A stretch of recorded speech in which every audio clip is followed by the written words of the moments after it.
Guys, welcome back to another video. तो कैसे हैं आप सब लोग? होप आप सब ठीक होंगे। तो भाई आज का हमारा टॉपिक है फिर से इस्लाम में शराब हराम है। इस बात को तो आज का बच्चा बच्चा भी जानता है।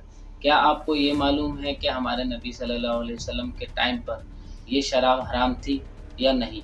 इस बात में कितनी सच्चाई है, तो देखते हैं ये वीडियो और जानते हैं इसके। इस्लाम में शराब हराम है, ये बात दुनिया का हर वो इंसान जानता है जो मेंटली फिट है। कई मुस्लिम कंट्रीज में तो शराब पूरी तरह से बैन है, ना ही वहां शराब बनती है और ना ही वहां शराब बिकती है। अभी पिछले साल कतर ने फीफा वर्ल्ड कप को होस्ट किया था, एक ऐसा वर्ल्ड कप जो दुनिया के सबसे बड़े टूर्नामेंट में से एक है, जिसमें मैक्सिमम टीम वेस्टर्न कंट्रीज से आती है, जहां शराब उनके कल्चर का एक हिस्सा है। बावजूद इसके कतर ने अल्कोहल को पूरी तरह से बैन कर दिया था। साल 2022 फीफा वर्ल्ड कप उसके इतिहास का ऐसा पहला टूर्नामेंट भी था जिसमें शैंपियन नहीं खोली गई। अब सवाल ये, आपने कभी सोचा आखिर इस्लाम में शराब हराम क्यों है? क्यों मुसलमानों को शराब से दूर रहने को कहा गया है? समझते हैं आज की वीडियो। पहले समझते हैं कि इस्लाम में शराब का इतिहास क्या है। 7th सेंचुरी में जब प्रॉफिट ऑफ इस्लाम ने अपनी नबूवत के बारे में लोगों को बताया कि वो अल्लाह के नबी हैं और अल्लाह का पैगाम लोगों तक पहुंचाने के लिए उन्हें भेजा गया है, उस टाइम अरब में बहुत सी बुराइयां हुआ करती थी। लड़कियों को जिंदा जमीन में दबा दिया जाता था, औरतें बाजारों में बिका करती थी, जो लोग अमीर होते थे उनका बिहेव गरीबों के साथ जानवरों जैसा हुआ करता था। ऐसी बहुत सी बुराइयां थी जिसे करने में अरब प्राउड फील करते थे, जिसमें एक बुराई थी शराब, जिसे अरबी में खम्र कहा जाता है और इसका प्लूरल होता है खुमूर। उस टाइम अरब में शराब लोगों की जिंदगी का हिस्सा हुआ करती थी। सुबह पीने के लिए अलग शराब, रात में पीने के लिए अलग शराब, मेहमानों के लिए अलग शराब, मतलब शराब की बहुत सी कैटेगरी भी हुआ करती थी। प्रॉफिट ऑफ इस्लाम अल्लाह के पैगाम को लोगों तक पहुंचाना शुरू करते हैं और धीरे धीरे लोग इस्लाम की तरफ आते हैं, मुसलमान होने लगते हैं। लोग मुसलमान तो हो जाते लेकिन शराब भी पीते, क्योंकि अब तक शराब के हराम होने की कोई बात उन्हें नहीं बताई गई थी, क्योंकि शराब उनके लिए उनकी जिंदगी का एक हिस्सा थी। लेकिन इसी बीच कुरान चैप्टर 2 वर्स 219 लोगों को बताई जाती है, जिसमें कहा गया है, ऐ नबी, ये आपसे जुए और शराब के बारे में पूछते हैं, कह दीजिए इन दोनों के अंदर बड़े गुनाह हैं। कुछ लोगों के लिए कुछ फायदे भी हैं, लेकिन बुराई फायदे से ज्यादा है। इस टाइम तक शराब को लेकर उसकी बुराई के बारे में तो बताया गया, लेकिन अभी भी शराब हराम नहीं है। जैसा भी आपको बताया, शराब अरब के लिए उनकी जिंदगी का हिस्सा थी। ऐसे में डायरेक्ट शराब को पूरी तरह से बंद कर देना सही ना होता। कुरान के चैप्टर 2 वर्स 219 को याद रखना, हम इसके बारे में आगे भी बात करेंगे और इसका कॉन्टेक्स्ट क्या है इसके बारे में भी समझेंगे। शराब को लेकर अब एक और पैगाम आता है कुरान चैप्टर 4 वर्स 43, जिसमें कहा गया है, ऐ ईमान वालों यानी मुसलमानों, अगर तुम नशे की हालत में रहो तो नमाज के लिए ना जाओ। अभी भी शराब पूरी तरह से बैन नहीं है, सिर्फ एक बैरियर है जो ये कहता है अगर नशे की हालत में हो तो नमाज के लिए ना जाओ। यानी शराब पी सकते थे, बस नशे की हालत में नमाज नहीं पढ़ सकते थे। इस पर्टिकुलर टाइम तक इस्लाम में शराब कंप्लीटली फॉरबिडन नहीं थी, बस एक नमाज ना पढ़ने वाली कंडीशन थी। अब आता है वो टाइम जब इस्लाम में शराब को कंप्लीटली हराम बताया जाता है। कुरान चैप्टर 5 वर्स 90 एंड 91, ऐ ईमान वालों यानी ऐ मुसलमानों, शराब और जुआ और बुत ये सब गंदे काम है, ये सब शैतान के तरीके हैं, इसलिए उनसे दूर रहें ताकि आप कामयाब हो सकें। वर्स 91 में कहा गया है, शैतान तो ये चाहता है वो शराब और जुए के जरिए तुम्हारे बीच दुश्मनी और नफरत पैदा कर दे, तुम्हें रोके अल्लाह की याद से, नमाज से, तो इसे छोड़ते हो या नहीं? ये सुनने के बाद उस टाइम के जो मुसलमान थे उन्होंने शराब पीना बंद कर दिया। यहां तक बताया जाता है कि जब लोगों ने यह सुना कि शराब हराम हो गई है तो जिसके घर में शराब थी उसने उसे फेंक दिया, जिसके हाथ में शराब थी उसने उसे वहीं रख दिया, जिसके मुंह में शराब थी उसने थूक दिया, और जो शराब पी चुका था वो उसके पेट में जा चुकी थी, उसने ये सोचकर उल्टी कर दी कि हो सकता है शराब हराम होने का हुक्म पहले आ चुका हो और मुझे बाद में पता चला हो, तब तक मैंने शराब पी ली हो। और इसी के बाद इस्लाम में शराब को हराम बता दिया गया, यानी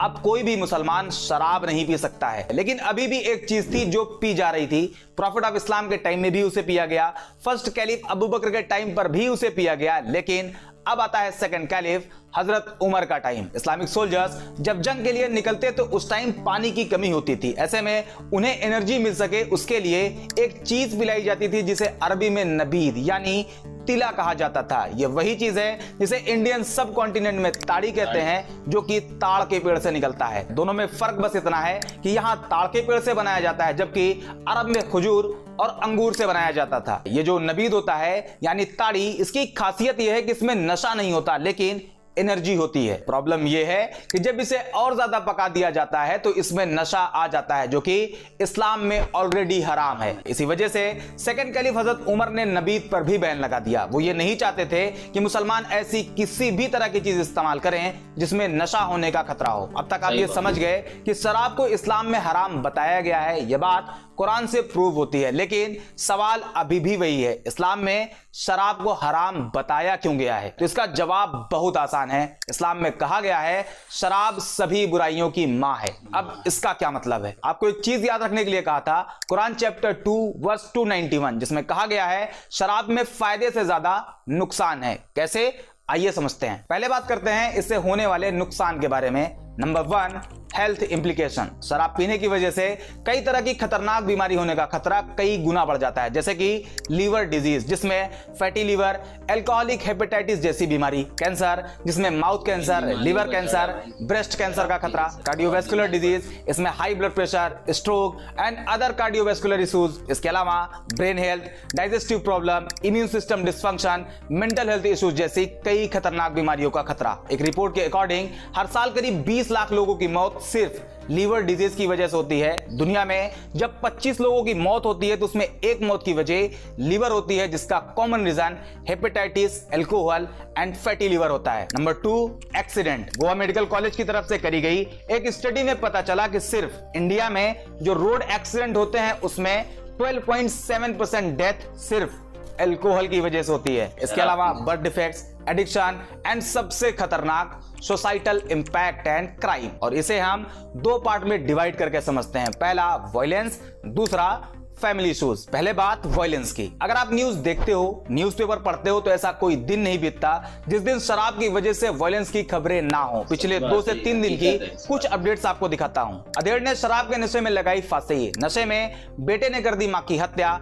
एक बाप ने नशे की हालत में अपने ही बेटे को मार दिया, जो कि सिर्फ 18 साल का था। इसके अलावा क्राइम अगेंस्ट वुमेन को लेकर एनसीआरबी का यह डेटा आपको हैरान कर सकता है। एनसीआरबी के 2015 के एक रिपोर्ट के अकॉर्डिंग वुमेन के खिलाफ होने वाले क्राइम में 85% क्राइम शराब के नशे में होते हैं, जो कि इमोशनल भी होता है, फिजिकल एंड सेक्सुअल भी होता है। इस तरह की एक नहीं बल्कि बहुत सी न्यूज रोज आती है, वो भी सिर्फ इंडिया में। अब आप पूरी दुनिया के बारे में सोचना। दूसरे नंबर पे आता है फैमिली इश्यूज। मैं आपको सिर्फ बिहार के बारे में बताऊं तो 83% वुमेन तब वायलेंस फेस करती हैं जब उनके हस्बैंड शराब के नशे में घर आते हैं, और शराब के नशे में वो अपनी ही वाइफ के साथ कैसा बिहेव करते हैं इसके बारे में आप जरूर जानते होंगे। आपके ही नजर में कोई ना कोई ऐसा इंसान जरूर होगा जो शराब पीकर अपनी ही फैमिली को हैरेस करता है। एक चीज मैं आपको और बताऊंगा जो हमारी सोसाइटी के लिए किसी काले धब्बे से कम नहीं। शराब को इस्लाम में हराम क्यों किया गया है उसके कई रीजन अब तक आप देख चुके हैं, और उसी में एक रीजन और है जो आपको जानना चाहिए। एक 24 साल का लड़का जो सुबह सुबह शराब पीता है, उसके फादर घर में नहीं होते, शराब के नशे में उसे कुछ समझ नहीं आता और अपनी ही मां का रेप करता है। गाजियाबाद में शराब से एडिक्ट एक नौजवान लड़का दिवाली की रात अपनी ही मां के गले पर ब्लेड रख देता है और धमकी देता है कि अगर उसने खुद को उसके आगे सरेंडर नहीं किया तो वो उसे मार देगा, एंड वो भी अपनी ही मां का रेप करता है। इस तरह के 1-2 केसेस नहीं है, अगर आप गूगल करके देखते हो तो कई हजार केस आपको मिल जाएंगे जहां शराब के नशे में लोग अपनी ही मदर, सिस्टर, यहां तक की ग्रैंड मदर को सेक्सुअली हैरेस किया हुआ है। उन्हें यह समझ नहीं आता कि वो कर क्या रहे हैं, जो वो कर रहे हैं वो बिल्कुल भी सही नहीं, लेकिन शराब उनके सोचने समझने की पावर को निल कर देती है, एक अच्छे खासे इंसान को दरिंदे जानवर में बदल देती है। ये कुछ रीजन है जो कि शराब की बुराइयों में आते हैं। कुरान के चैप्टर 2 वर्स 219 में यह भी कहा गया है कि शराब कुछ लोगों के लिए फायदेमंद है। तो इसका क्या मतलब है वो भी देख लें। शराब को लेकर अब तक बहुत से रिसर्च किए जा चुके हैं, जिसमें मॉडरेट अल्कोहल कंजप्शन को लेकर कुछ स्टडीज बताती हैं कुछ लोगों में हार्ट डिजीज के रिस्क कम हो जाते हैं। शराब टाइप 2 डायबिटीज के अगेंस्ट प्रोटेक्ट करती है, बोन हेल्थ के लिए भी फायदेमंद है। यह फायदेमंद तभी है जब लिमिट में यानी मॉडरेट ड्रिंकिंग करी जाए। अब यहां पर एक लूप होल मिलता है। लोगों के दिमाग में यह आ सकता है कि अगर लिमिट में पिया जाए तो फायदे ही फायदे हैं, इंसान होश में भी रहेगा, क्राइम भी नहीं करेगा, डोमेस्टिक वायलेंस भी नहीं होगा, बस लिमिट में पीकर घर जाकर सो जाएगा, कोई बुरा काम नहीं करेगा। तो यह भी इस्लाम के करीब गलत है, क्योंकि उसी चैप्टर 2 वर्स 219 में कहा गया है शराब में फायदे से ज्यादा उसके नुकसान हैं। और एक हदीस भी है सुनन इब्ने माजा हदीस नंबर 3392, जिसमें प्रॉफिट ऑफ इस्लाम कहते हैं जिस चीज को लार्ज क्वांटिटी में पीने से नशा होता है उसे स्मॉल क्वांटिटी में भी पीना हराम है। और यही सेम हदीस सही बुखारी की हदीस नंबर 5590 पर भी मेंशन है। मतलब फायदे को पॉइंट आउट कर मॉडरेट ड्रिंकिंग के नाम पर शराब नहीं पी जा सकती, वो इस्लाम में हराम है एंड कंप्लीटली हराम है। अब इसका रिजल्ट भी देख लें। जब आप क्राइम इंडेक्स बाय कंट्री देखते हो तो 144 देशों की लिस्ट में सबसे कम क्राइम जिस देश में रिपोर्ट होती है वो है कतर। वही कतर जहां फीफा जैसे बड़े इवेंट में भी शराब पर बैन लगा हुआ था। उसके बाद यूएई और उसके ऊपर आता है ओमान, उसके ऊपर बहरीन और फिर सऊदी अरेबिया। ये वो कंट्रीज हैं जहां शराब को हराम माना जाता है।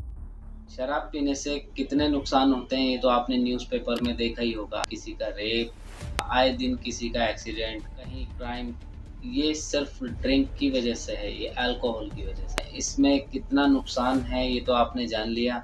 इसलिए ही शराब इस्लाम में हराम करार कर दी गई है। तो भाई वीडियो पसंद आई तो वीडियो को लाइक करो, कमेंट करो, शेयर करो और चैनल को सब्सक्राइब करो। मिलते हैं अगली वीडियो में, तब तक के लिए